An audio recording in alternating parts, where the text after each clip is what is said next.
माता दी। मेरे प्यारे बहन भाइयों, मैं आ गई आपके सामने दुर्गा सप्तशती पाठ लेके, जिसमें कि मेरे अध्याय 6 डल चुके हैं। 7वां अध्याय। अब मैं देवी माँ से प्रार्थना करती हूँ कि आपके यहाँ देवी माँ खुशियाँ लेकर आए, इतनी इतनी खुशियाँ लेकर आए कि आप समेट भी ना पाओ, इतनी खुशियाँ लेके आए। चलें, 7वां अध्याय। 6 डल चुके हैं। 7वां अध्याय। 7वें अध्याय में है चंड और मुंड का वध। चले, जय माता। महर्षि मेधा ने कहा, दैत्यराज की आज्ञा पाकर चंड और मुंड चतुर्नी सेना को साथ लेकर हथियार उठाए हुए देवी से लड़ने के लिए चल दिए। हिमालय पर्वत पर पहुंचकर उन्होंने मुस्कुराती हुई देवी जो सिंह पर बैठी हुई थी देखा।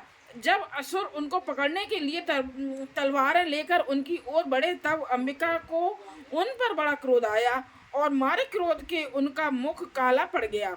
उनकी भ्रुकुटियां चढ़ गईं और उनके ललाट में से अत्यंत भयंकर तथा अत्यंत विस्तृत मुख वाली लाल आंखों वाली काली प्रकट हुई, जो कि अपने हाथों में तलवार और पास लिए हुए थी।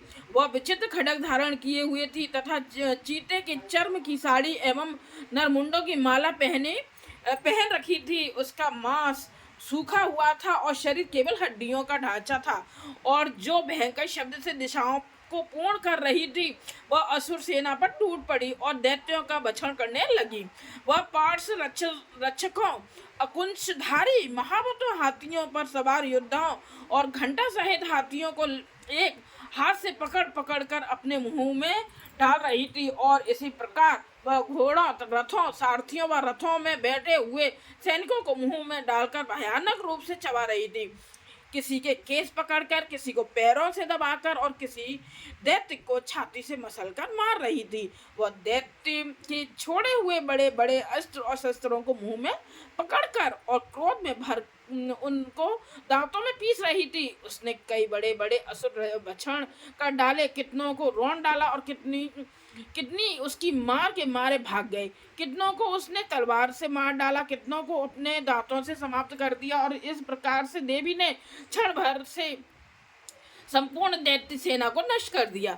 यह देख महापराक्रमी चंड काली देवी की ओर पलका और मुंड ने भी देवी को अपने भयानक बाणों की वर्षा आरंभ कर दी और अपने हजारों चक्र उस पर छोड़े। उस समय वह चमकते हुए बाण व चक्र देवी के मुख में प्रविष्ट हुए इस प्रकार दिख रहे थे, जैसे मानो बहुत से सूर्य मेघों की घटा में प्रविष्ट हो रहे हों। इसके पश्चात भयंकर शब्द के साथ काली ने अत्यंत जोश में भरकर विकट अट्टहास किया। उसका भयंकर मुख देखा नहीं जाता था, उसके मुख से श्रेष्ठ दांतों की पंक्ति चमक रही थी। फिर उसने तलवार हाथ में लेकर मुहुम शब्द कहकर चंड के ऊपर आक्रमण किया और उसके केस पकड़कर उसका सिर काटकर अलग कर दिया। चंड का मरा हुआ देखकर मुंड देवी की ओर लपका, परंतु देवी ने क्रोध में भरे उस भी अपनी तलवार से यमलोक पहुंचा दिया। चंड और मुंड को मरा हुआ देखकर उसकी बाकी बची हुई सेना वहां से भाग गई।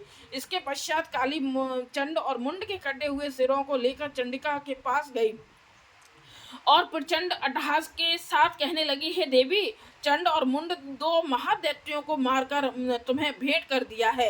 अब शुंभ और निशुंभ का तुमको स्वयं वध करना है।